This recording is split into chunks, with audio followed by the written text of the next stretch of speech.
We have already transformed the way the world operates. And now I believe we have a chance to do it all again. To be the great explorers of the next era.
Hello, everyone.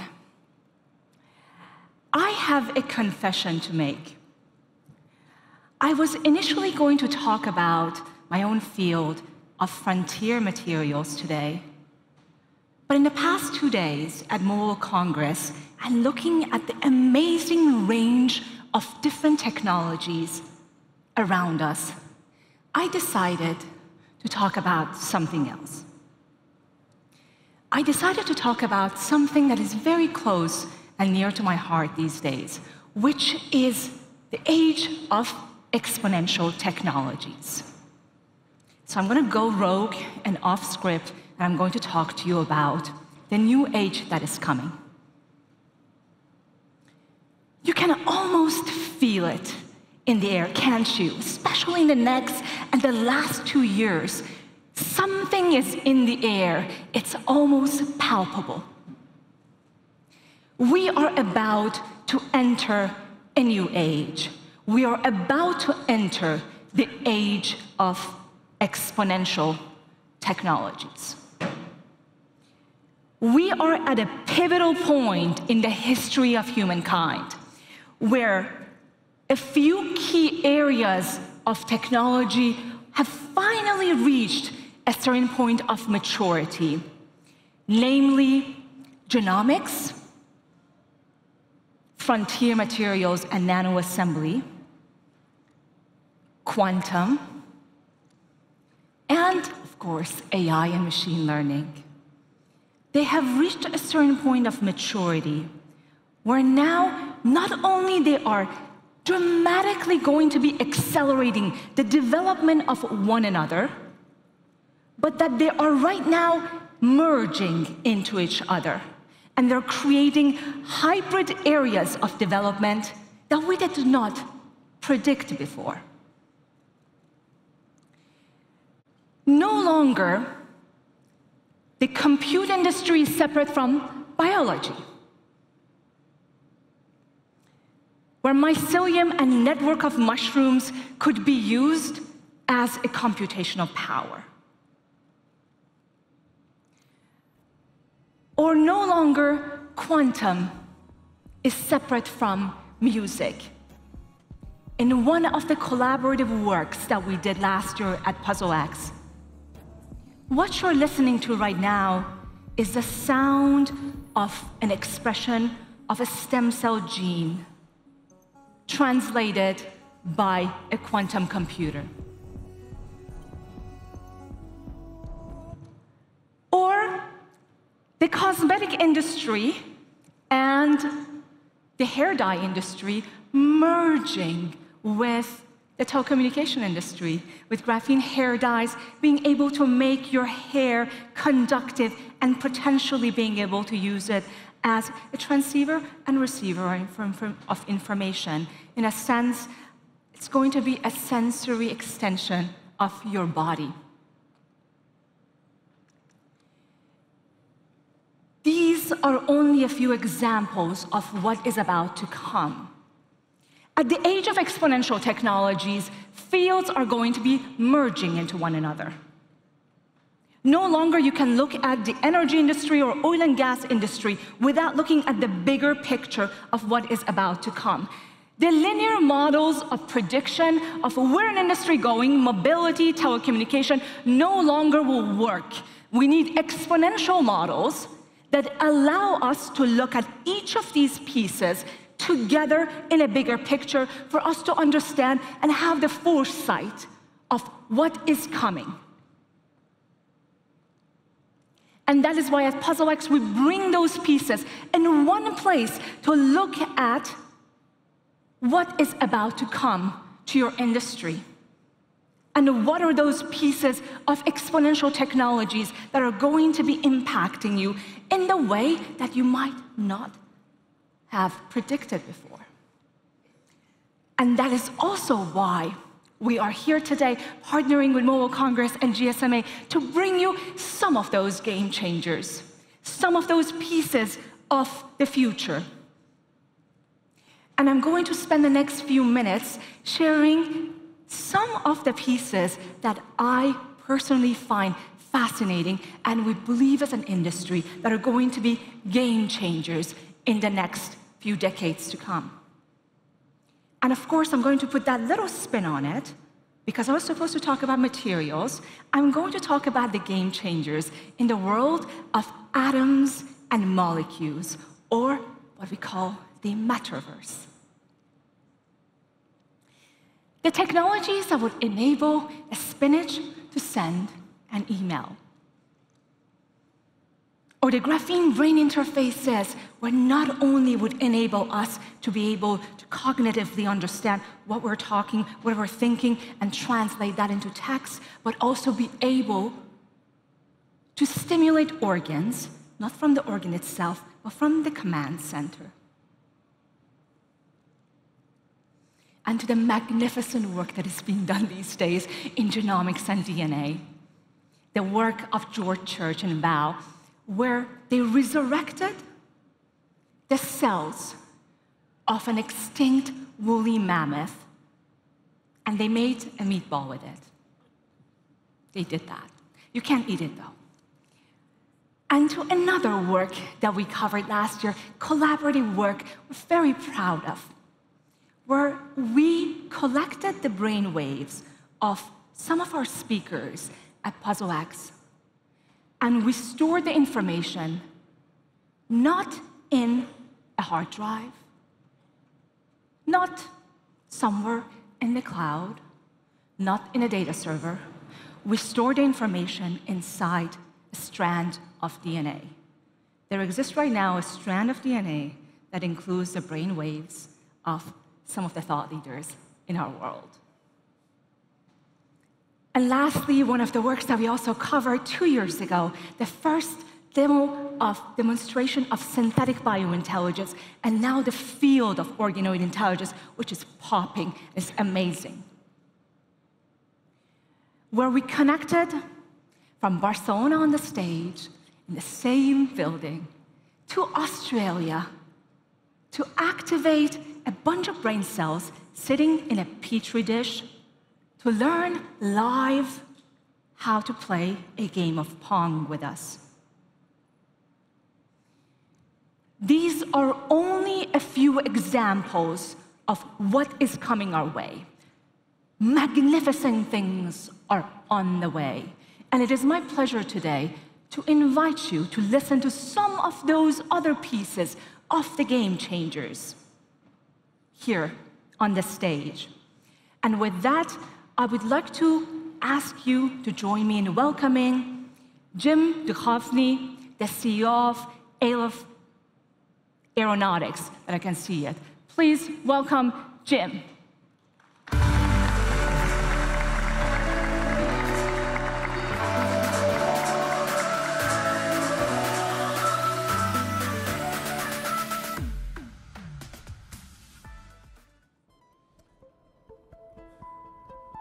In April 2015, 4 people sat in a coffee shop with an idea to change how the world moves. The idea is so big, it affects most parts of life. It affects how much you see a family. It affects where you live, how much your housing costs. It affects the cleanness of the air you breathe, how much the groceries cost also.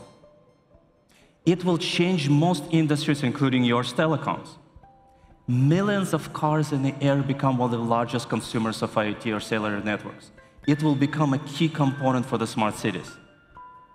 It will change how the everyday world looks around us. We decided to create the world's first flying car. But how? First of all, laws of physics tell you it's impossible. Who will allow the car to fly over the cities? What sane person would put a child in a flying car? How do you build an aircraft with $0? So we had 4 people in a coffee shop. Each one of us had our own motivation. Mine was my father, Leonid Dukhovny. He was a famous singer-songwriter. He was a scientist inventor whose patents were used in spaceships. He also loved the science fiction, and one day it all clicked. As I was sitting on traffic in 101 freeway in Silicon Valley, nowhere to go, stuck.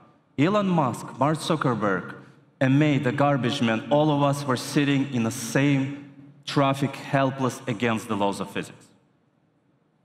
The fundamental problem was this. We have a bounded, limited width, and we're trying to put more and more throughput every single year through the same exact width. The amount of cars doubles every 20 years in cities, but the width of the road stays the same. And so I asked the 3 smartest people I knew to do the impossible, to solve something that goes against the laws of physics. In October 2015, quite coincidentally, the exact same date the flying car in Back to the Future travels to, 3 co-founders, Konstantin, Oleg, and Paul, attempted to do what Henry Ford and many other smart people could not do for 100 years. It's not because we were smarter. They were probably, and yes, were smarter than us. But the time when they tried to do it was not right. The battery, software, microelectronics, and many other technologies did not mature enough until about 2015. Konstantin, Oleg, and Paul spent a year in software design, wind tunnel testing, flow dynamic simulation, physical prototyping, and in 2016, great Scott, they did it. They designed the world's first real flying car. By the way, if you want to shake the hand of the real-world wizard, Konstantin is sitting somewhere here in the audience. The other 2 wizards, Oleg and Paul, are right now in Santa Clara, California, designing the big public demo for all of you to see, coming very soon. Suddenly, we realized something interesting. We have on our hands the fastest commute motor vehicle in history. It's faster than a car because it travels along more straight paths and also has no stopping. It's faster than an aircraft for short distances because no second trip required to helipad or airport and from airport and helipad to your destination. These are actually real times from downtown Barcelona to the conference here. As you can see, Alef is at least 2 times faster than any transport, and it does not depend on traffic jams at all. What is even more interesting, we semi-accidentally created the greenest commuter vehicle in history. It's greener than Tesla or other EVs because in most cases we use similar watt hours while using less miles to get you to destinations, since we travel along more straight line. Hence, we use less energy per trip than any electric car. It is greener than eVTOL electric helicopters, because again, those require a second vehicle, a second trip to helipad and from the helipad, and including the energy from the helipad itself it uses. Hence, we semi-accidentally created the most environmentally sustainable vehicle for commute. That uses less energy than any other commute motor vehicle in history. But all of it did not matter if we didn't have the safest in history. The whole thing would not work without safety. For a new transport to get high adoption rates, it needs to be safer than an airplane and a car. But how? So first of all, safer than an airplane, because it has not one, not two, but 8 completely independent propulsion systems, making it 4 to 8 times safer than an airplane. Never before there was such redundancy of batteries, engines, and the whole systems. And because we designed one of the lightest aircraft, we included the full vehicle ballistic parachute, which will land you very, very slowly in case of safety issue. It's safer than a car. That seems to be counterintuitive, but yes, it is safer than a car. If you analyze why most cars actually have an accidents, so think about it. First, because 2 or more vehicles try to occupy the same space, where this is where collision happens. In the air, you obviously have more space to maneuver. Secondly, because actually the problem is even not hitting another vehicle, but the secondary hit, which is a tree or a curb, and again, something you don't have in the space. And it's improbable case in a collision. You have more time to recover. The fact that you're high is not actually bad, it's actually good, because again, of ballistic parachutes and other systems which we had, which will land you very, very, very slowly. So it is actually safer. In addition to what I just told you, we created more than 100 safety features which did not exist in airplanes, helicopters, or cars, in addition to those which it already had. For 100 years, people tried to build a flying car.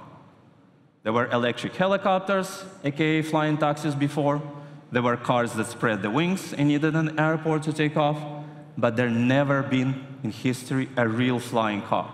A car which can vertically take off, until now.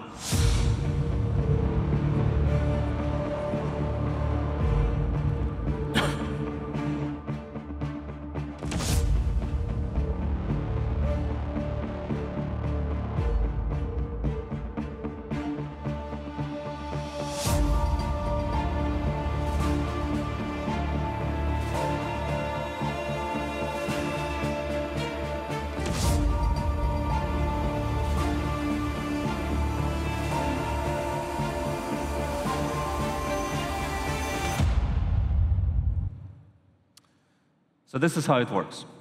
First, we took out the engine and the trunk, and in the open space which is left, we put 4 smaller engines in front and in the back with propellers, speed controllers, and motors. Second, we put 4 small motors in each of the wheels for driving. Third, we allow the air to come through by making a mesh, which is acting both as a structural support and allowing the air through for the propellers. So we had a design of the world's first flying car, but how do you build an aircraft with $0?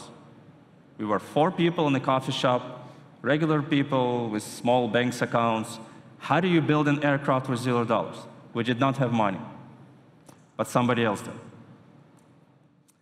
I didn't know how to contact investors, so I wrote a mail to the most famous investor in the world, which I knew, investor responsible for Tesla, SpaceX, Skype, Twitter, Hotmail, Coinbase, Baidu, and many, many others, Tim Draper. So Tim and Draper Associates invested in us, the first person we emailed. We were shocked, but there was actually reasoning behind it. Tim saw us as having the right solution to solve a $50 trillion market with quadrillion dollars of cars and aircraft needing a change desperately. And then we added many other good investors. We also got the best and the most respected famous VC from Europe. And it's from right here in Spain, from Valencia. It's called Draper B1, semi-coincidentally having the Draper name in the name too. It takes a village to build a flying car. And so Draper B1 became our friends, real friends who support you both when you're down and when you're up. They should be sitting somewhere right here with Enrique Penichetti as our main friend. And by the way, we're open to get more friends, so please contact us. We're adding more partners also in this field. And so we built a full-size car, and it took off. Now we could calculate the numbers, and they were impressive. But yet one big problem remained, maybe the largest problem, the laws of physics. There is a reason we did not have a flying car. In order to fly, at least efficiently, you need wings, big wings. The way an airplane stays up is the geometry of the wing. There's a special geometry which allows air under the wing to travel faster than air over the wing, and this creates the pressure and pushes the airplane up. Not only car doesn't have wings, it's actually shaped to push you down. Hence, in order to stay up, you need to spin propellers so fast, no battery in the world can last for more than several minutes. Moreover, you cannot add expandable wings, since that's a huge weight, and car will not be able to take off vertically. So you need wings, which weigh 0 pounds, and you need to make a car shape to fly efficiently. And that is impossible. That's what laws of physics tell us. So one day, Konstantin, again, who's sitting here, did something so simple, nobody could have thought about it in 100 years. He simply took the car and he turned it 90 degrees. And now, exactly the same shape which was standing on the ground became a biplane. 2 wings, one at the top and one at the bottom, with DEP, distributed electric propulsion inside. One of the most efficient aircraft design. And yes, we've flown it in a full scale in real life many times. We quickly found out about the world we live in. The functionality was not enough. People required eye candy. So we hired a famous Swedish car designer, a person responsible for the hottest sports cars in the world, Hirash Razagi. And he reshaped our car to look as beautiful as Maserati, Ferrari, and others, to look as beautiful as Gaudi. Something else important happened at that time. For 7 years, we were in a secret mode, and nobody except investors knew about us. However, it hurt us. Media started calling eVTOL helicopters flying cars. They get many resources which we needed. So we decided to unveil our car to the world about a year and a half ago.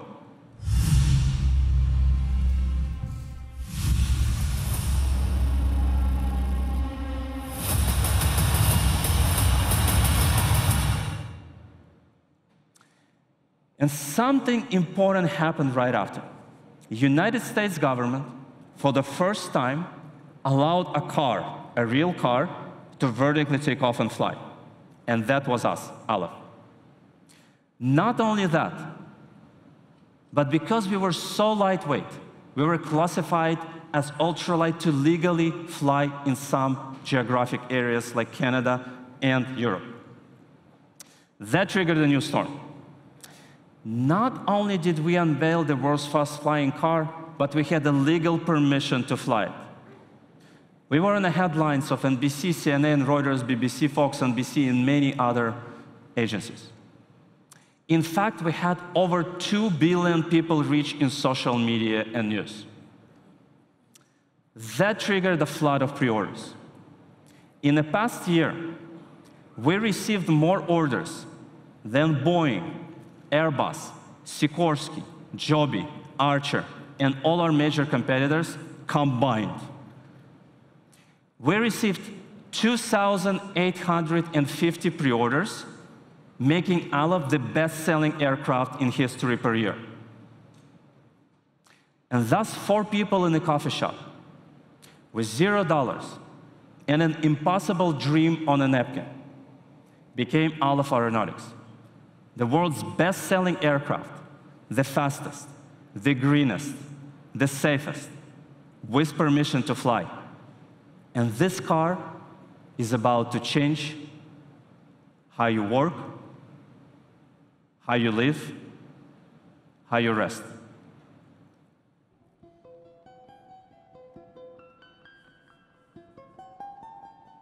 We have little time on Earth, maybe 80 years to live, if we're lucky.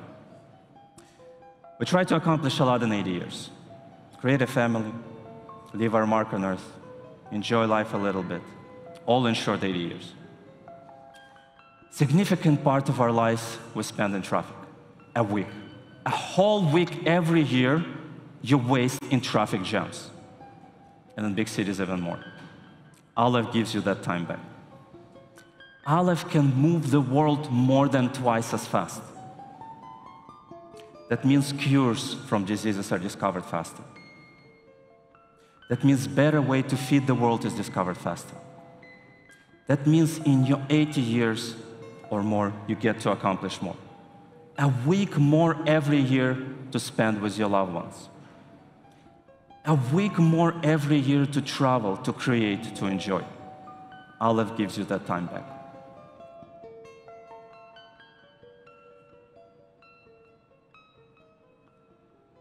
On May 4th, 2022, I received a call that something happened in an apartment complex where my parents live.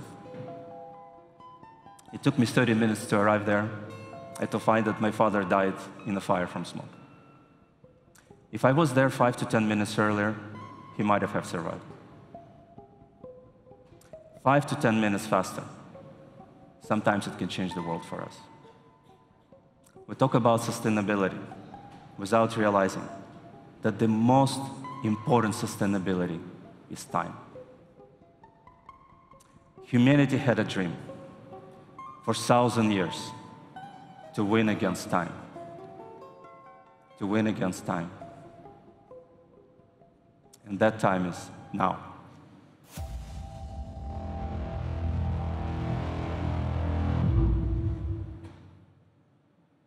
Thank you.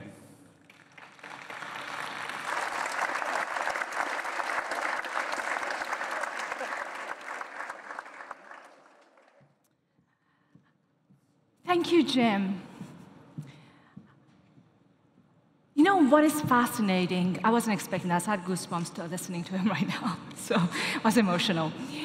What is fascinating is not just the technology of a flying car.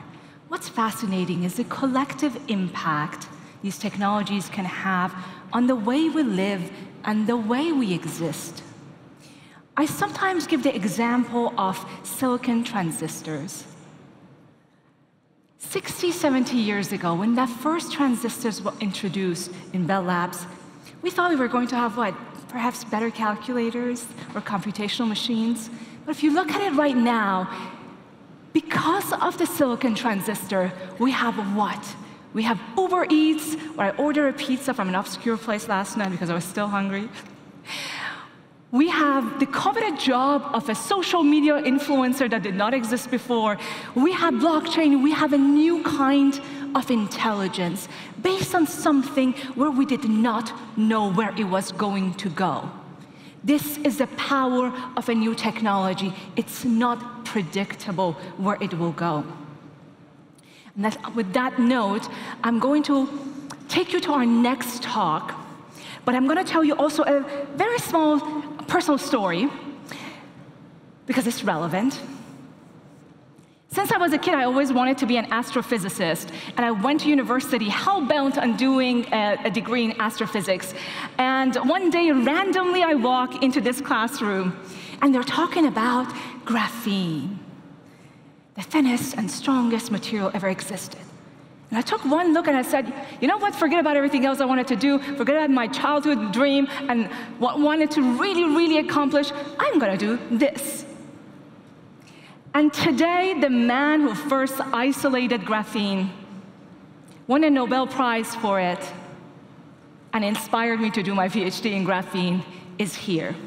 So I invite you to welcome to the stage Sir Kostya Novoselov, Nobel laureate, professor at National University of Singapore, and the CEO of VeChain, Sunny Lu.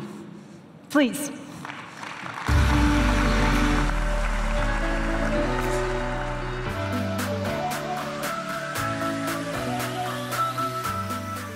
Good afternoon, everyone. It's really, well, Zina, thank you so much for all the credits. It's quite a challenge to talk after such a smooth talker. It's even bigger challenge to talk after Evgeny's presentation. But what we wanted to talk to you today about, together with my colleague Sunny Lu, is how the progress in new materials and in the blockchain can help us, give us new instruments in the global fight for sustainability, but also to involve more and more people to join this fight. And let me start with this famous quote from Francis Fukuyama from his famous book, The End of History, published in 1991. It was absolutely justified at that time. But I guess with all the turmoil over the last 10 years, I don't know what about you, but I feel that I am living right in the middle of history. And I can't say that I exactly like it. I would much prefer to go back to 1991 with no history, no gray hair, no extra weight, so much better. And at the same time, in 1991, it's the same story about technology and science. So the technology steadily, slowly progressing. The Moore's law and the Newton's law gives us this assurance that we will have this gradual progress for the years ahead. So that's quite, I would paraphrase it, the end of science, the end of technology. And then the new millennia, we have graphene, we have topological materials, we have the human genome sequencing, CRISPR-Cas, we have the gravitational waves discovered, quantum supremacy being achieved, the general and generative AI being created. It's such a great time to live. It's such a renaissance for science we are experiencing now. But then, of course, all that progress in technology doesn't also create some impact, and it's not always positive impact. So we have these sustainability issues, which the same technology do try to help us to solve. Of course, we create more efficient solar cells. The battery technology is ever better. Our lithium batteries getting more and more efficiently. But of course, there is still this whack-a-mole effect that you create the solution, and that solution hits back on you. We need to think how are we going to recycle those silicon wafers. We need to think how we are going to extract the lithium back from our batteries. So unfortunately, this circularity is always broken by the new technologies. We really have to invent the solutions out of the box to escape from this race on the closed loop. And that's what we're trying to promote, that we need to go beyond the circular economy and they create spiral economy, which progress you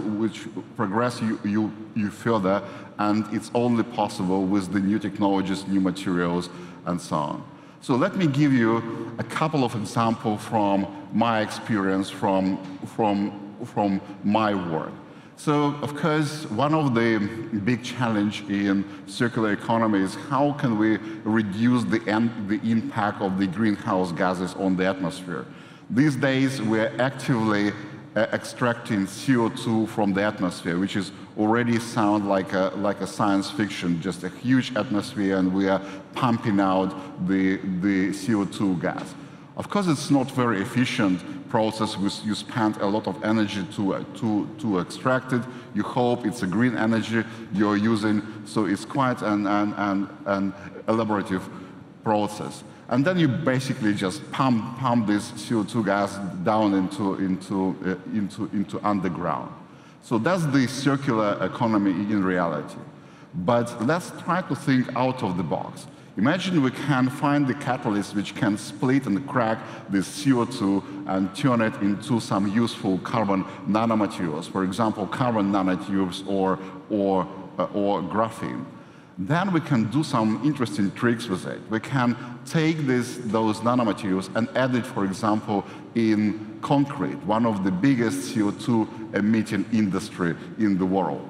Adding only 0.5% of even less of graphene into concrete would increase its strength by 30, 50, sometimes even 70%. So you add a tiny amount of this product of the CO2 gas extraction, and you reduce the amount of concrete you need to produce by half, or by 50%, let's say. So then you get the total reduction of CO2 which you emit is by far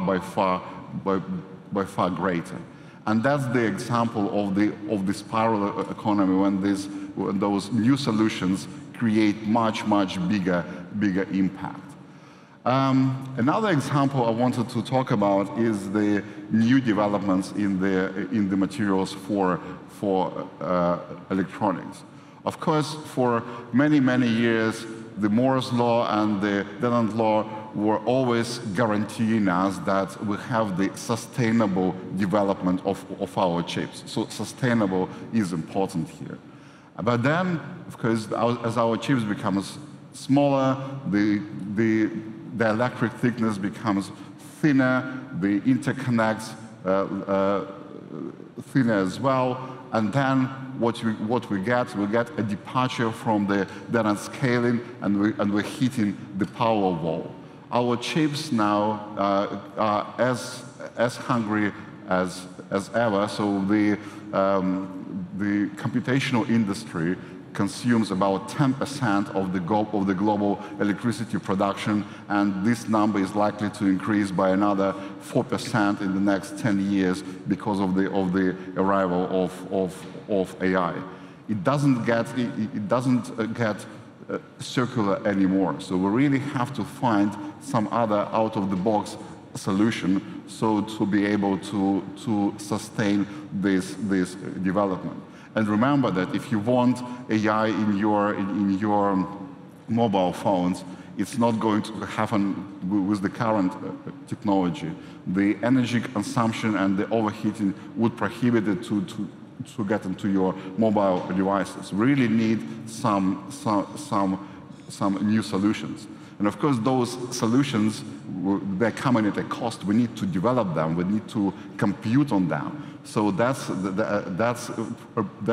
produces even more power. So the only solutions which we see are the solutions with the new materials, such as neuromorphic computing, maybe quantum computing, something which we started to work recently, and we see that it's probably one of the closest to the real-life applications are the probabilistic computing. Based on the new principles, those new architectures and new devices would require dramatically less amount of power to produce the same results, especially in such areas as AI. And that's what I wanted to draw your attention, that the circular economy is not good enough for us anymore. We really have to go beyond that, and we have to go spiral to mitigate all the problems which we accumulated over the years. And the only spiral which we can, and the spiral can be created by this connection between the new knowledge and the new technologies. And it's of course very important to include all of us, just that everyone is contributing to our sustainability issues. And I would really like my colleagues, Sunny Lu, to present our blockchain solution, which would give us this which would give this inclusiveness with the blockchain to solve the future sustainability issues. Sunny, please welcome.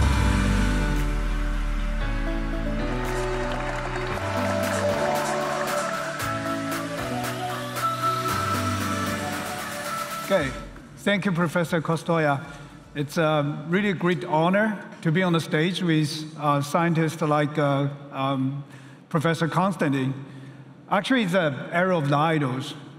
Just a couple of days ago, my daughter called me, asked me the question like, "Dad, can you be my hero?" I've been a startup for the last 10 years, and I've been really bad dad, right? And before I get too excited, there came the follow-up question. Could you help me to get 2 tickets for me and my friend to go to the Tay-Tay's concert? So actually, Tay-Tay is her idol, not myself. But at least that's something I can do for her. But as an engineer, also as a technology startup, the scientist like Professor Kostya is my idol, is my hero. So I'm really, kind of have a goosebumps to answer his challenge about how do we make the sustainability more inclusive. We have been talking about the high technologies, right? The very great ideas, inventions. Jim just want to put us in the air, and Elon Musk want to dig the tunnel and try to solve the same problem. And also all of the great inventions coming from the scientists, like Professor Konstantin, could lead us lots of the new materials, new use cases, new products. But how can we make it to be inclusive? How can we make it to be more beneficial to many people, to as many as we can? So what we have been trying, a little bit different, other than working with Konstantin and his team, we have been trying something different. In last November, ATP final in Torino, we organized, with our partner Award, we organized a rewardable sustainability challenge to invite everyone to join us to do sustainability impacts from your daily life. Try something normal. And the result is just impressive. Less than 2 months, there are 2,400 people participate and logged about 450,000 actions, resulting in saving 3 million liters, 3 million kgs of CO2, equals to more than 1,000 long-haul flights, and also 9 million gallons of water being saved as well, equals to 14 Olympic size of swimming pool. So from the result, you can see the small and fractional effort from everyone's life is just impressive, right? So let's say we do need that kind of great ideas, great inventions, but also we need to have individuals' support and individuals' involvement to do the sustainability together. So clearly, sustainability is not someone's responsibility. It's not just the responsibility of scientists, Nobel Prize winner. Actually, it should be the mission of everyone from our daily lives. So clearly it's a decentralized challenge, which would require a decentralized solution, which it is a Web3. So think about that. If we have a platform to be accessed by anyone, and you can digitalize and log your actions, and verified by a smart contract in terms of your impacts, in terms of the impacts coming from your actions, and get the rewards by token right away. And also, all of the other technologies can work together. The IoT devices acting as like hands and eyes to collect the data, and the smart contracts, right, to be, let's say, able to verify your actions and the impacts and distribute the tokens for the rewards. And I would say the Web3 and also the IoT, the AI, all of the technologies are made for this kind of concept, this kind of the challenge. So simply to answer the challenge of Konstantin, I would say, this is the answer. Web3 is the answer. So let me show you a concrete example. How do we get from the top research from the scientists like Professor Konstantin, eventually lead to new material, new products. Give an example from graphene could create a new powerful battery, which could be even double the max range of the EV. It makes the EV more adaptive to the normal people. And everyone drive the EV, use the EV based on the actions could get rewarded by using that. Actually, there are many different scenarios from our daily life. Think about that. You can drink coffee without waste. You can take the bus or metro other than drive your own car. Or even you can use the different type of recycled material other than consuming the new resources. So there are many normal scenarios from our daily life, and everybody can be part of it. So in the end, our idea is, you don't have to be a Nobel Prize laureate to be a hero. You can work with Nobel Prize winner like Professor Konstantin to create the sustainability impacts, create the collective value, with us together. So, just visit the vbetter.com as a new platform we launch, and join us to do better and then be better. That's the real answer to Konstantin's challenge about how we're going to do sustainability, how we're going to make sustainability inclusive, leveraging with Web3 technologies. Thank you so much.